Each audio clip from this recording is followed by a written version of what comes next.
Hello and welcome to The Actor and the Engineer. My name is Paul James. I am the actor. And my name is Josh Knapp. I'm the broadcast engineer. Here we go. I know, right? Do we need to be just really quiet this whole episode? That'd be super annoying. We could just eat while we're doing it too, you know, just like piss off everybody. Just like pudding. So it's you can't scrape the spoon or make any noise at all because you gotta be real quiet and then like get really loud because that's kind of what this movie did. Yeah. But you know, I noticed it while it was kind of amazing. I went to a 10:30 showing last night. 10:30 p.m. almost full. Yeah. On a Tuesday. Yeah. I mean, there were also like multiple sets of young children in the movie. And I was like, what is going on? Well, before we go there, let's introduce what we're talking about first. Oh, it's that's your job, or at least Okay. it has been. I mean, it's A Quiet Place day one. Well, I went on a Friday at 7:30 and it was packed. Wow. Yeah, I bet. Yeah. Opening weekend. And you know, a lot of young people, a lot of teenagers. I went with a bunch of teenagers, and it was kind of like a family outing, if you will. And there were people sitting right next to us, and I was in the middle of a bunch of people, which is my least favorite thing to do, just because people are people and they do their things and they're on their phones and their iWatches. And next thing you know, you got a glare on your eye, and you know, it's disturbing and it pulls you out of the movie. But I will say this, it was a Friday night at 7:30 with like I said, an age range that went anywhere from my age all the way down. And it was silent the whole movie. That's where I was going with that. Yeah. I mean, there was probably 4 kids in there under the age of 10 and dead silent. The Not whole a word. movie. Yeah. Actually, one guy, not a kid, a guy at one time went like, oh no. Like, you know, it was one of those like, oh no. Yeah, we had a couple of those, and I jumped at the major jump scare. I embarrassed myself, but that's why I want to own a haunted house, because I'm jump scared easy. But there was a person kind of to our right, about 3 or 4 rows in front of us, and I couldn't see really other than when their phone, they lifted their phone, and I saw a hand reach over and put it on top of the phone like, no. Nice. Not now. Not right this second. Yeah, I think this type of movie is why movie theaters need to exist. It's why we need to preserve movie theaters somehow so that we can all go to a communal place and experience something like this, because there's something about, like, when I watched Ring or The Ring or whatever it was called back in the day, it was like midnight and I was by myself and all the lights were off, and like that was really scary. But at the same time, I would have left. I would have. There's something else to be said about being in a room with all these people. We're all experiencing the same thing at the same time. We also kind of, I'm assuming that most of us have seen the previous movie or movies before this. And so we kind of all know the lay of the land. We know what to do, what not to do. And all these people in the movie are experiencing it for the first time. And they don't really know anything. They don't know what's going on, who it is that is attacking them, why they're attacking them, what the rules are. They don't know any of that stuff. And they're just trying to survive. It's that just basic survival instinct. And we get to see that happen and be like, oh no, don't do that. Or no, you think you might be able to do that, you can't. And we didn't get to do that in the first movie. We were learning along with them, or they knew more than we did in the first movie, the John Krasinski and Emily Blunt characters and their kids. So this is the way the tables are turned. So I thought that was a really cool way to go about it. And to a certain extent, in part 2, they did that too. But I thought that this was a new wrinkle, and I thought that it was a worthy prequel, sequel, whatever, a worthy extension of the universe. If we're gonna have something like this is the way to do it. So I really enjoyed it.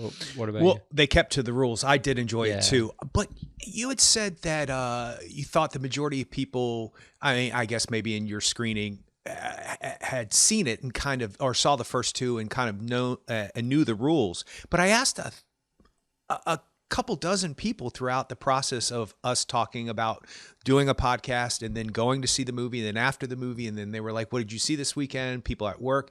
And I did not meet one person who had seen the first 2 films. Really? Yeah, which I thought was very interesting, because the 5 people I went with none of them had seen the first two films.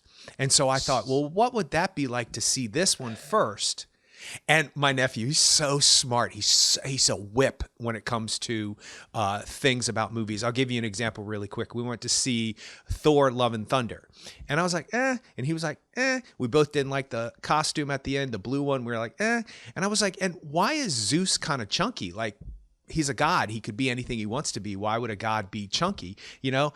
And without missing a beat, he goes, Thor got fat. And I was like, oh yeah, he did, didn't he? And he goes, and all Zeus does is sit around with all them pretty ladies eating and drinking and then going to the orgies. How does he ever have time to work out? Wait, this kid knows what an orgy is? And he just summed it up. Huh? This kid knows what an orgy is? Well, it says it in the movie. Oh, it does? Okay. Yeah, right. He says it in the movie. Yeah. And they're pretty savvy, okay. 15, 16 years of age. Oh, right 15, okay. Yeah. I got no, and he's not a little kid. First of all, if he was a little kid, I would not have told that story. Second of all, I would have redirected that conversation into something else. I'd be like, yeah, I need to go home and talk to your mom and dad about what that means. But no, he's 15. Okay. So no. And he's very quick on the uptake when it comes to movies. And I said, well, it must be kind of strange not seeing the other two. And he goes, this one's called Day One. That's actually, there's nothing wrong with going. I don't think there's anything wrong, and it's just a different experience. Yeah. For me, it was the experience of like, oh man, and we've talked about this in the past, where it's like there's that once a filmmaker does this in the right way, where we know enough about the story and we know enough about the situation that we are able to know exactly what's about to happen right before the character knows what's going to happen and right before it happens. Like, that's the kind of satisfaction of being a moviegoer that is plugged in, that's actually paying attention and not just like on their phone the whole time, is that like you're like, all the path has been laid for this to happen, and we know just before it's going to happen, okay, yep, that's, whatever it is, like this guy's going to betray that guy or whatever it is. And we get that satisfaction of like, ha, I knew it, or, oh, that's the bad guy, or he's the killer, get out of there, that kind of a thing. And that's what some of the satisfaction you get from engaging with film. So I thought that's how I went into it, was, like none of these people know all the little things that they have to do or don't have to do. And I mean, just people for whatever reason, even, oh my gosh, the one, like close to the beginning, this woman lost her kid, I guess. And she was like yelling, Johnny. And then, they come and get her. I mean, but like she couldn't help herself because she was trying to find her child, and boom, gone. Well, the thing that was interesting is once my nephew had said that to me, I started to think along those lines. What would it have been like to have seen this one and not know the other two? But this one follows almost the exact same rules. And there are things that you can and cannot do, obviously, make noise.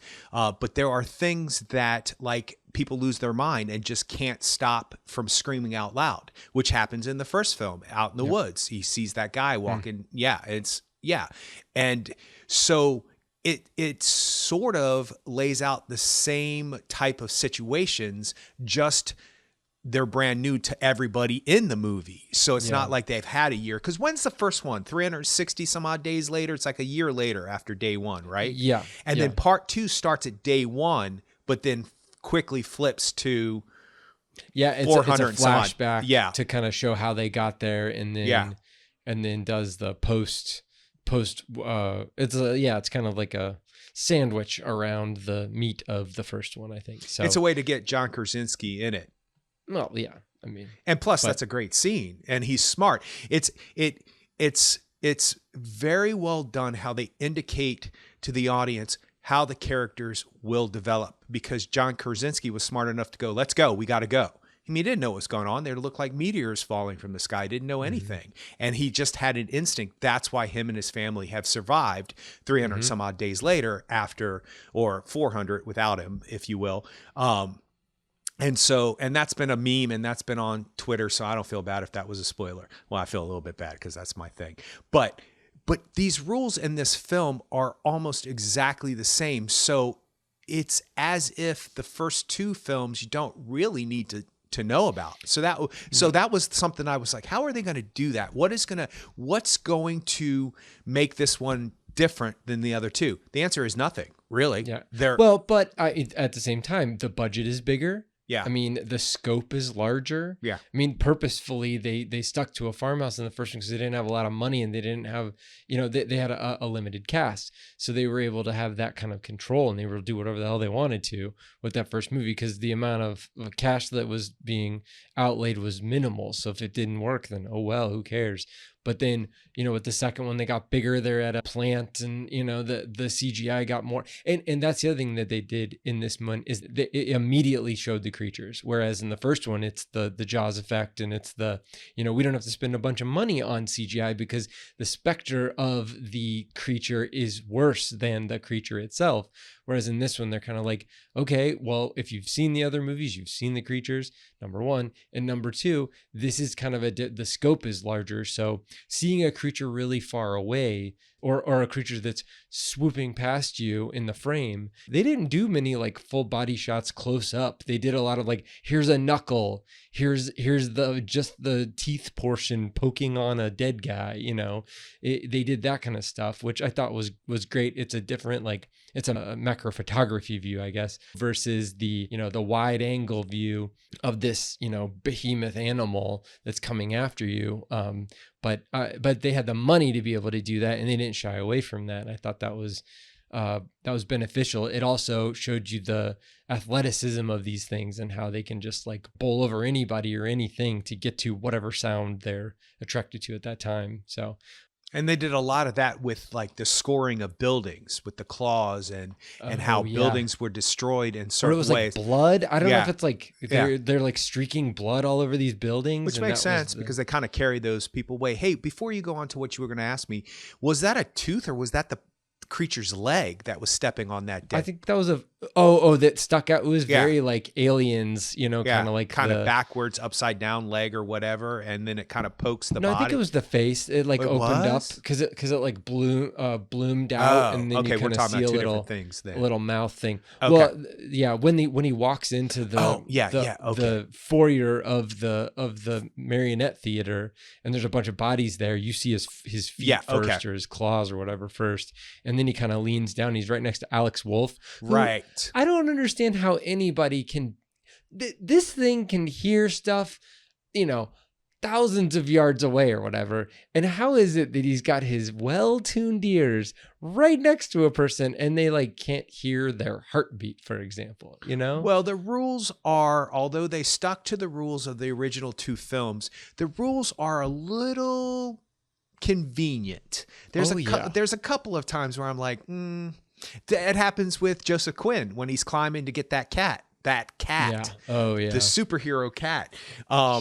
And like he didn't hear the claws of the cat and the cat never meowed and he couldn't hear never meowed. It's metal they're clawing on.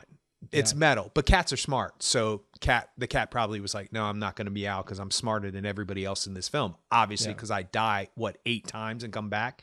And I want to count. That's a point. I want to count how many times it disappears and you think its fate has been sealed and it comes back. Is it like 7, 8? Is it like right before 9 lives? Which is very clever.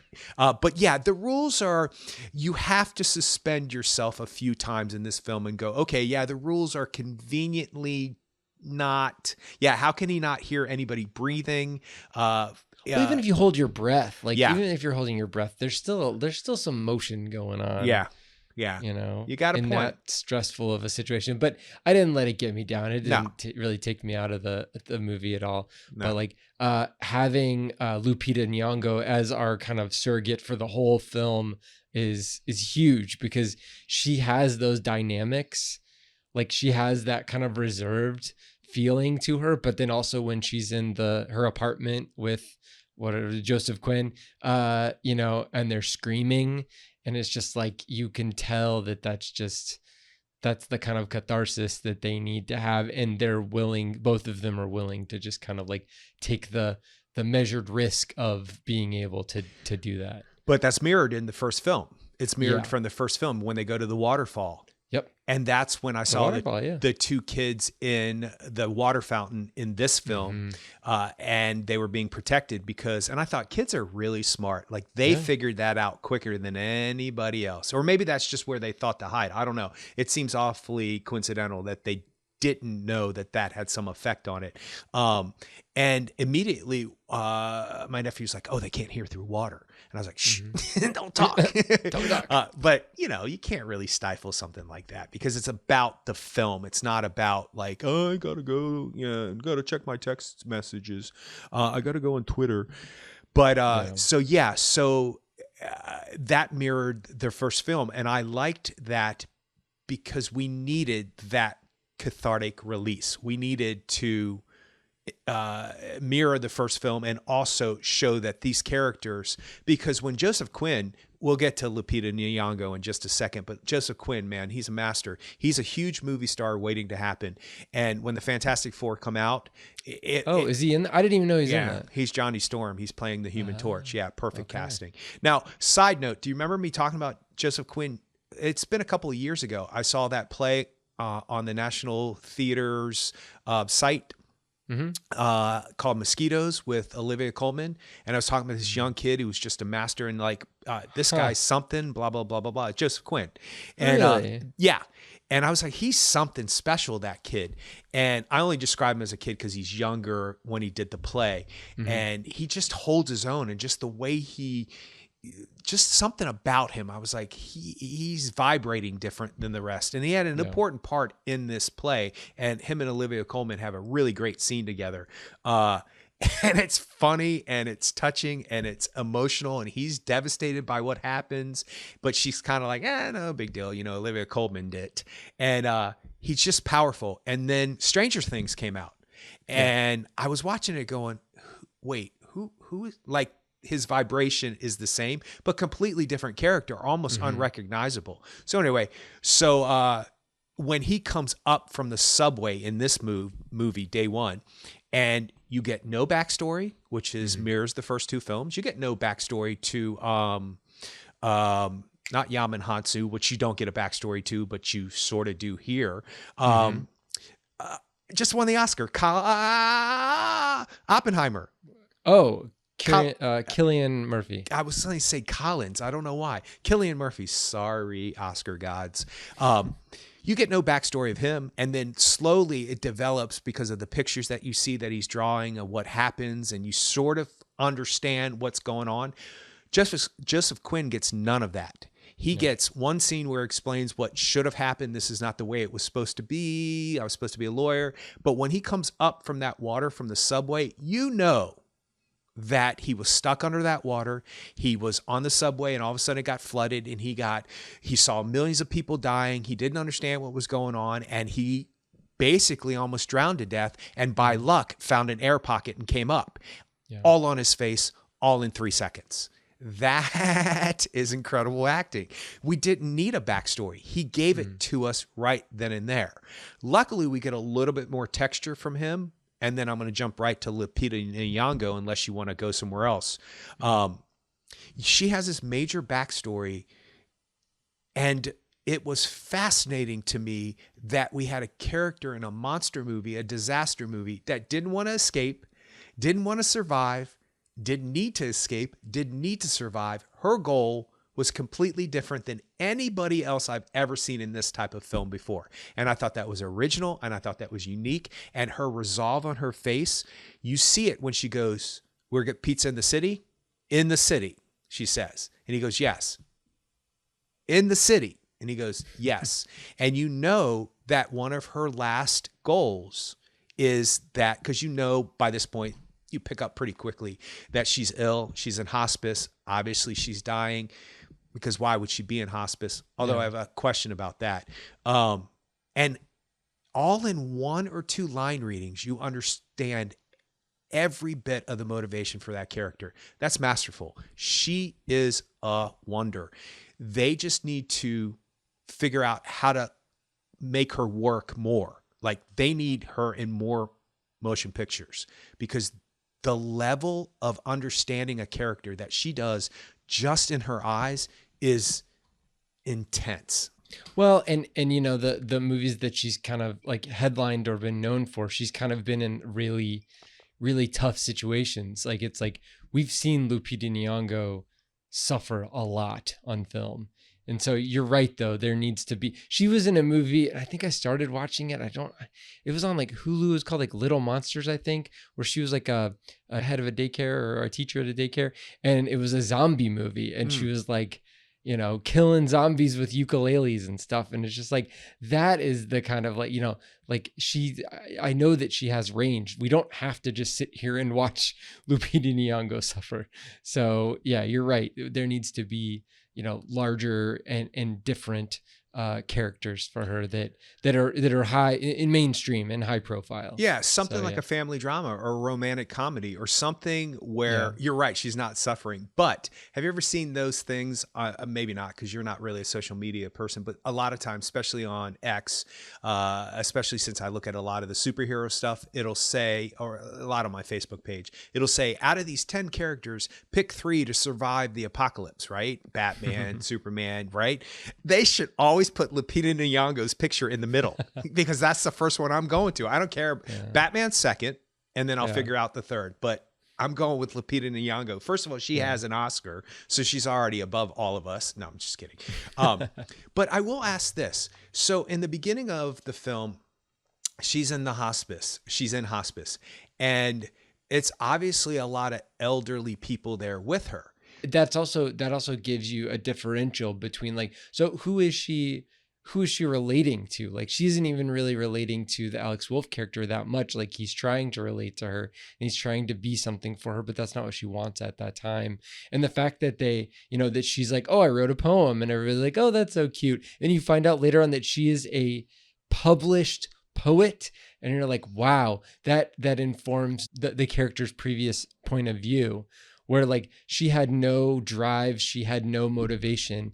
And at the beginning of this movie, and throughout the movie, the pizza is her motivation. I mean, you're like you said, it's the one thing that is driving her to stay alive. And it's not, I mean, obviously we can say that it's really pizza, but it's not pizza. It's a trip to the Bountiful. memory of her relationship with her dad. Yeah. And so, and I loved that. And I guess we're getting into spoilers, but we can get into spoilers. We're 20 minutes in. But that picture at the end, you know, at Patsy's Pizza, like that's what she's looking for, you know, the closure. She needs closure. And she wasn't going to get that if an alien snaps off her head. So that's what she needed. And she didn't have the motivation or the drive or the recognition of the need of closure until she heard about the, you know, possibility of getting pizza. So, right. Exactly. You know, right. Yeah. And I mentioned a trip to Bountiful and fried green tomatoes, and all of those stories are about getting back to your past in order to wrap up your present. And that's exactly what this film is about, at least her character. And so you were talking about in the beginning of the podcast about how they spent more money on this one, how the monsters are seen more. But really, the disaster monster part of this film is second to the character and the characters and what they do. It's almost like the guy wanted to make a drama about an ailing person who was needing to resolve their issues in their life, but let's set it in the middle of this monster film because it almost seems there seems to be a lot more downtime in this film than the other two films. When it ramps up, It's a road movie, like you said. Yeah. It's a road movie, but also like we just recently talked about, like, I rewatched Escape from New York.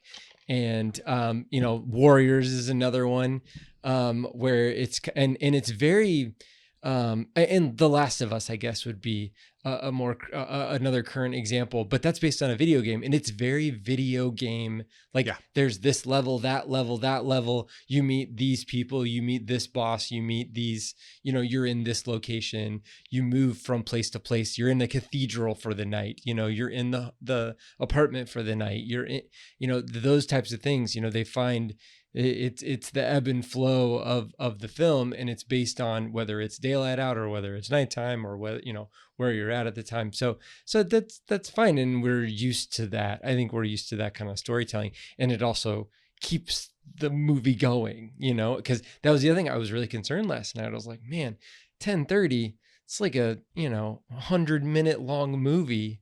I mean, I'm going to be tired by the end of this thing. Never got tired. Even though everybody was dead quiet, and even though there were downtimes in the film, there was enough to just keep me hanging on and keep me moving forward. And it doesn't lull you to sleep, even though half the movie, nobody says anything, right. More than half the movie. So that's good. It's propulsive filmmaking and dynamic filmmaking, and it keeps everybody engaged. So yeah, I mean, that's okay. So I have a couple more questions. Oh, sir, answer a lot. And so at the beginning of the film, they figure out awfully quickly that it's sound, because what happens is she's on the bus explodes. She gets out of the bus. She's walking around with all that caked on ashy stuff that's all floating around. She can't see anything. She sees Johnny, and then the lady that you said, I don't know if it was Johnny, was the it kid's wasn't name. Johnny. I'm horrible at blind readings. Yeah. You could have told me, I would have believed that. But it was something like that, Frankie or something. And she sees all of that, and then there's an explosion, and she passes out, and she wakes up in the Marionette Theater, right, with Yaman Hatsu. How did they know? Now, okay, when he goes shh or does that, she immediately knows, oh, it's sound that attracts them, because she's the smartest person in the movie, right? And she's the protagonist. She needs to know that, and she needs to be that smart in order to travel uptown or downtown. I don't know New York well enough to know that, depending on where they were at. She now needs to know that in order to get to where she needs to go to get pizza. But how did everybody else in that period of time, because it wasn't more than 24 hours that she was passed out. We don't see a day to night scene. We don't see anything. It is still daytime out. So it gives the illusion that it's just happened. And let's give it 24 hours. Let's say it's the next morning and she wakes up. But how did they figure that out so quickly that it was sound that attracts them? I'm wondering if, especially there's a lot of people in the theater, if the people were running out of the theater, because you have the theater and the foyer and the outside, as the people started going out the theater, if they saw people screaming and getting murdered, then they may have held back or stayed back and just watched, because you can have the doors open and watch people streaming by and watch people walking by and see somebody be like, hey, it's clear over here, we could come on, and then poof, they're dead. See, so I think it's a missed opportunity. I think it's the only thing that made me go, I think we needed something else in there. We needed something where somebody was loud and got eaten and somebody was quiet and they bypassed them. We needed something, because how did the audience know that it was, how did the audience trust Yaman Hatsu to know that it was about being quiet? Right after that, the helicopters came over and they said, but they know these creatures are da da da da. But that was when they were in the theater. They flew over. Yeah, but she was already awake by then, wasn't she? Sure, yeah. So but that he already solidifies. Right, yeah, that kind of solidifies the so this is the deal.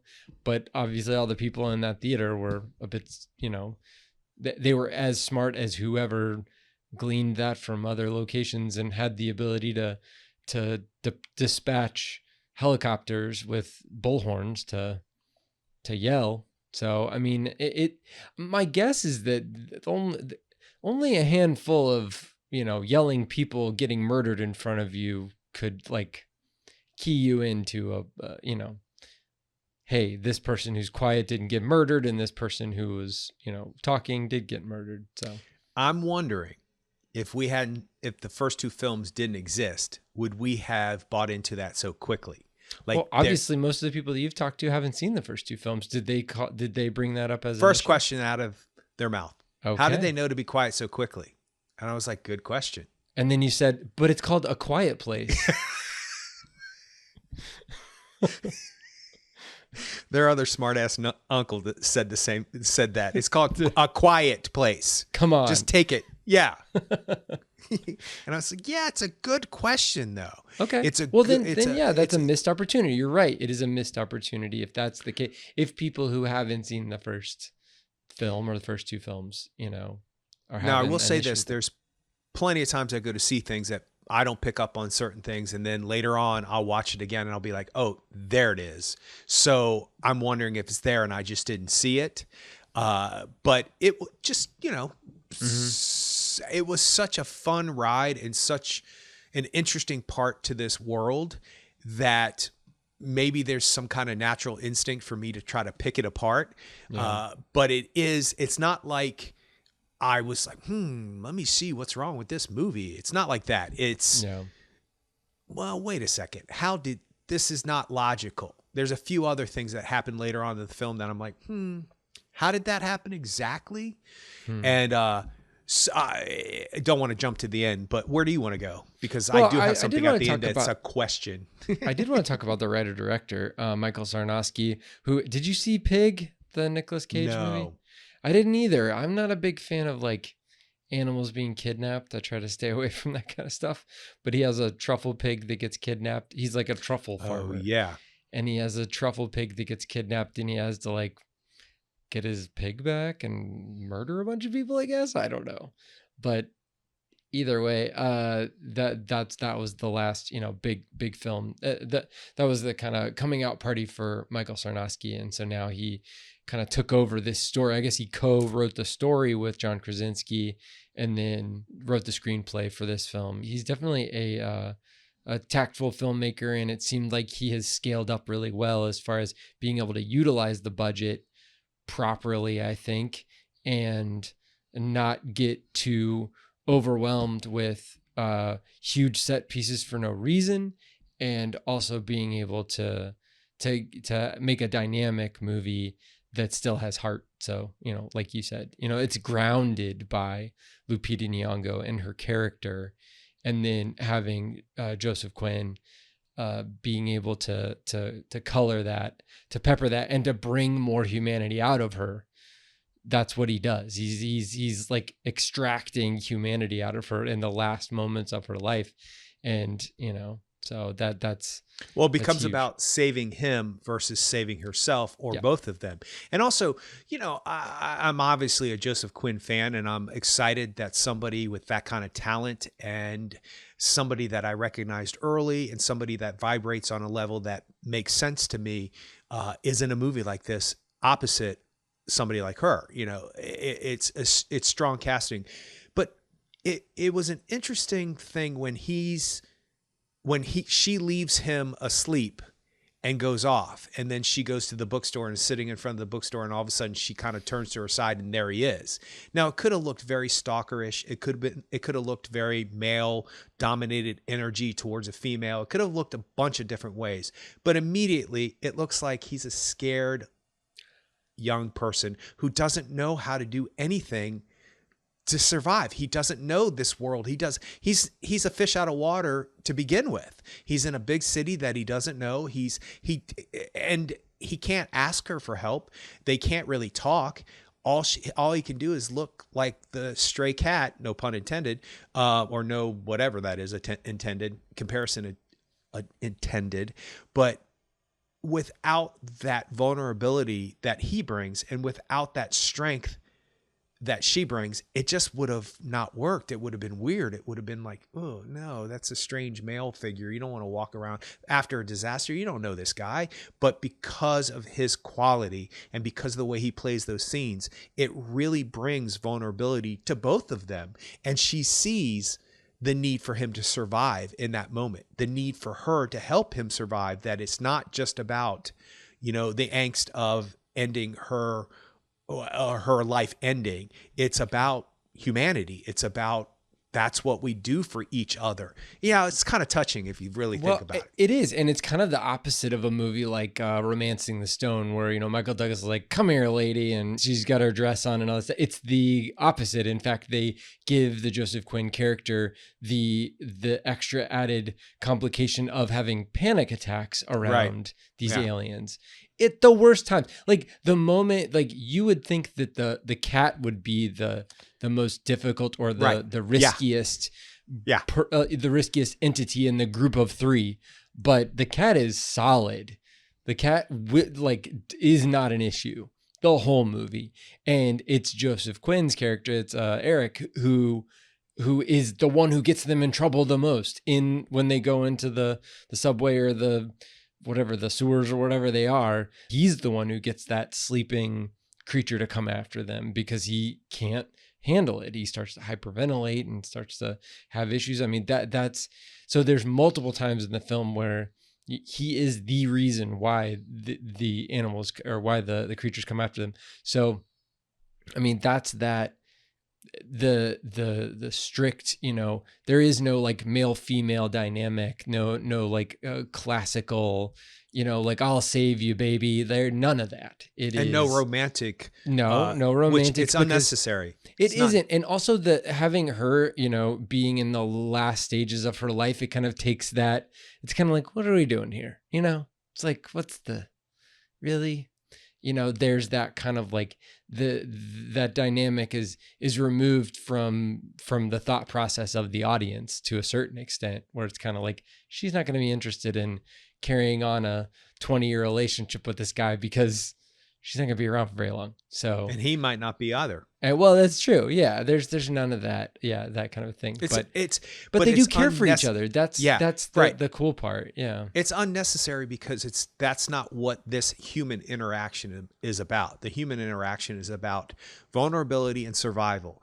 And she has the survival instincts, and he's vulnerable, and she needs the help. And you're absolutely right. He is the catalyst to a lot of the problems. And do you think he had the natural? Did he have panic attacks before the I don't know. thing? Yeah, I'm thinking he didn't. And because if you had panic attacks, you might be able to control it to a degree, or might know what to do. Like, I need to get into a silent place because I need to breathe this way, get me to a fountain, whatever. It might be something, or it might be some kind of meds to that help him out.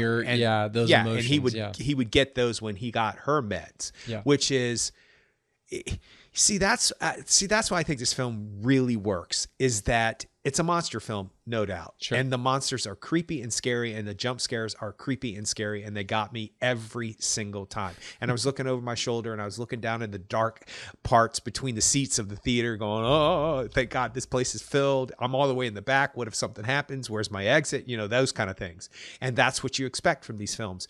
But you're not expecting him to put himself in danger to go to a drugstore and try to find this drug that she's looking for. And obviously I'm not sure she knew he was going there, because he knew what to look for, because I guess she wrote it down. She drew it. She drew a picture of like what the box looks like. Yeah. Yeah. But hey, Mr. Panic Attack stranger who can't speak and can't tell me what trauma you've just been through. By the way, down the street and around the corner is a drugstore. Go there and get my drugs. And because of everything that she's done for him at that point, he needs to do that, because that's what human beings do for each other. And it's touching, and it's a sweet, their relationship is really sweet. And I enjoyed that part of it. So real quick, Super Cat never gets killed. Cat never dies. And I think that's on purpose. And next time I see the film, I'm going to count how many times, because there's a few times you think that's it, the cat's gone. And also somehow the cat is all like never has any dirt on it and is always dry. Like, I don't get it. But I don't know. It gets out of the water at one point. It's up. No, he was in a bag in the water when they were like completely submerged for like 45 seconds. Yeah, you're right. The cat, you see him like kind of throw this bag up out of the water, and then all of a sudden the cat's like, "No, I'm good." You know, just like, hey guys, let's go walk up these rocks. And it's because of the cat that Joseph Quinn knows, or Eric knows. What is Lupita Nyong'o's character's name? Samira. That's a great name. That's the reason why they know each other, is because the cat was like, come on, kindred spirit. Let's figure this out. I know where we're going. Okay. So you get down to South Street Seaport, which I've been to many times, by the way. So I was like, oh, that's creepy, knowing exactly where they're at. And it is obviously a port. And they were saying, you know, the monsters don't like water, which you get an indication of in the first two films. And in this one, you actually see what happens to the monster in the film, which is interesting, because these films are so well done that you don't even put in your mind's eye when the monster's crawling through the water and it's up top. You're just thinking that's the technique of the monster. That's how it's crawling, but it's actually crawling because it doesn't want to be near the water. It never goes through your mind until the monster drops. And then almost instantaneously, 10 seconds, it dies. So obviously it doesn't like water for that reason. Okay. So you skip to the end of the movie and you see her pointing out, getting on the barge or getting on the boat, whatever. And that's where he needs to go in order to get off the island. And then, instantaneously as an audience member that she's going to sacrifice herself, or she's going to do something because her stakes are different than his stakes, and that it's not going to work out. He might end up dying because you don't know. And in a film like this, with such strong integrity to the characters, he might have died and that might have been okay. Yeah. And since we're into spoilers, I'm going to ask this question. So how did all those people get on the boat? Did all those people, was the boat not parked? Obviously the boat wasn't at the pier. And did they all have to jump in the water and swim to the boat? I wasn't sure about that. That would be the safest way to do it. Is jump in the water. And I can't remember. I was trying to remember if those people were like really wet, like if they were soaked when they pulled him up or not. Yeah. But I'm not sure. That would definitely be the safest way to do it. But even having some sort of like drawbridge or something, I would still think that one of those things would be able to jump on the drawbridge. But that you would think, and there's no way that boat would be able to be completely silent because the boat's going to be loud. Yeah, so, and the water and I guess they didn't want to explain that to keep the stakes high at the end of the film. How was he going to get onto the boat? And I mean, obviously it's very quickly resolved, and you see him running along the shore, and then, some of the creatures are after her and some of the creatures start going after him. So, and then of course the cat's there the whole entire time and survives without a problem. Okay. That's got to be the 8th life in that film, but I will count that. So yeah, I don't think it's a big sticking point where it needed to be figured out, but it would have been with a movie that's only less than an hour and 40 minutes was the running time. Mm-hmm. With a movie that has a little bit of wiggle room, I think some of these questions could have been interjected and answered quickly. And if you go to a movie and you're having a really good time, but you still have a question stuck in your mind, how did this happen? How does that happen? It's not the fault of the movie. It's just the filmmaker and the writers decided that wasn't what was important at the time. Getting Joseph Quinn to survive, Eric to survive is the important point to that. But it does, when you have 15 minutes of wiggle room, I'm thinking you could have tapped into it a little bit. Yeah. The other thing about that I will say that may be a nice get out of jail free card for them is that they really didn't spend any time showing the world outside of the main characters. Yeah. So since neither one of them were at the South Street Seaport. Say that 10 times fast. I know, right? I can't even say it. Since neither one of them were there when that ship was ostensibly docked or close enough for people to potentially walk onto it, then I don't think that would have broken from the established storytelling method that they had set up. Where, we're always around the main characters and we're not necessarily like showing what happened to these other people. It's like, oh, well, she's asleep. Well, what's going on with these people in Central Park? Oh, what's going on in Central Park? How's that working out?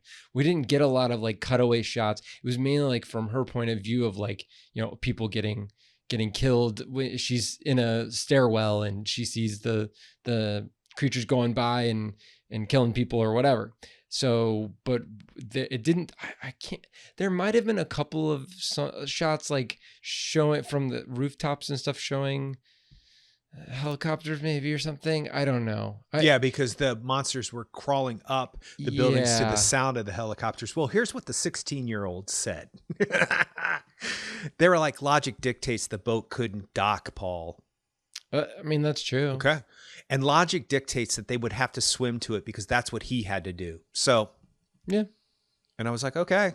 I mean, they had no problem with even thinking that it was logic dictates, Paul. I was like, okay, sorry. Wouldn't that suck if you just like couldn't swim very well and they didn't have like rafts or something? Maybe they had rafts. That would be the smartest thing to do. You know, you swim out to a raft, you get the raft to go the rest of the way.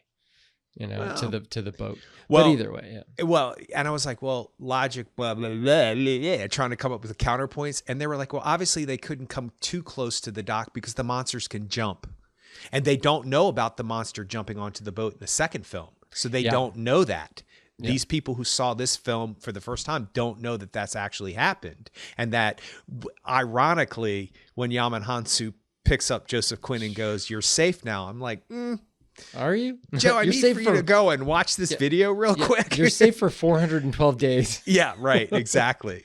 And it would be interesting as sometime in the future they interjected Joseph Quinn somewhere in the background of that island of Quiet Place 2. He's got to be there, right? Like, where else is he going to go? I don't know. If Hansu's there. Yeah. You're safe now. And I was like, is he? I was like, is anybody really safe right now? I think that they answered enough questions without answering too many questions, like the first two films don't. They gave us some more information. They never told us where they're from.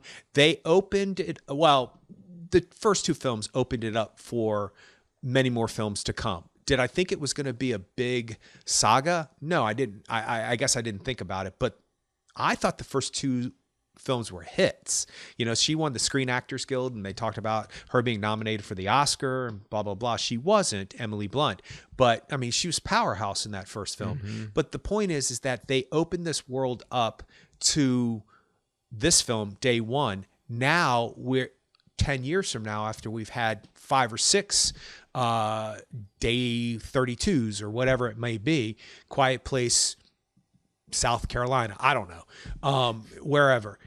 Eventually, you'll get to the questions that are unimportant right now, like where did they come from? How did these aliens that just seem like killers, machines of murder, how did they get from wherever they were at in spacecrafts to wherever, like maybe those questions are insignificant, but they open this world up in this one, day one, to be answered later on if they choose to. And I feel like the first 3 of these films have been really well done, smart, well thought out, that these answers will come later on in a very smart, well thought out way. And I think that's a good thing. Yeah, me too. I don't think it's going to devolve into like an Independence Day type thing. I think it's going to be there's going to be some sort of a measured approach to this because it's big enough to where they know they can make money on it, and they want to to try to make it a little bit more elevated than a, it's an alien movie because they're aliens. That would be interesting to see. Like, are these guys coming to our world to take it over so they can use our resources, or are they coming to our world because we're getting too smart to potentially threaten their world? Or are they time travelers? Or like there's all kinds of options. I think they're insects from another world, and they started to become a problem on those other worlds. So they captured them all and just sent them off into space, and they landed on the Earth. I mean, because they don't seem but like. Why not just like send them out into space and then they go and then die? Yeah, because then you wouldn't have Quiet Place 2, Quiet Place Part 7. Yeah, logic dictates, Josh. I don't know. I'll go ask the 16-year-olds what they think, because they certainly answered a lot of the questions. Yeah, they got it all figured out. 16-year-olds, they're good. They're pretty suave, and they're pretty fast paced with this kind of stuff. So, right. I mean, it's pretty smart how they thought things, and then, without being too condescending, answered the questions. They didn't say, "You're stupid, Paul." They just said, "Logic dictates, Paul." Well, there's a few duh. Paul, think about it, duh. And I'm like, calm down. Answer my questions. I don't care about you young ones. I do have to say that I went into this movie and you had seen it and you said you wanted to watch it, and I wasn't really planning on seeing it in the theater, but I'm really glad that I did. So I I had very low expectations for this movie because like, prequel, third movie and this thing, on and on and on. But it was much better than I'd hoped for. And I thought it was a good movie. So, well, I think what's going to happen with everything that I just said, I think John Krasinski, people are going to come to him, hey, I have an idea for another Quiet Place movie. And there are going to be rules that you have to stick to. There are certain points or certain milestones, for lack of a better term, that you have to hit. And also, if you come up with something else, it still has to fit into this realm of the world that we've already established. And I think that sets it up for something interesting in the future. Yeah, definitely. A Quiet Place, Antarctica. There you go. Okay. Well, you can check us out on the web at actorandengineer.com. You can find us on facebook.com/actorandengineer. You can find us on X. It's, I think, at actorengineer, and search for us on YouTube. We're the Actor and the Engineer podcast, and you'll find us. I'll see you next time.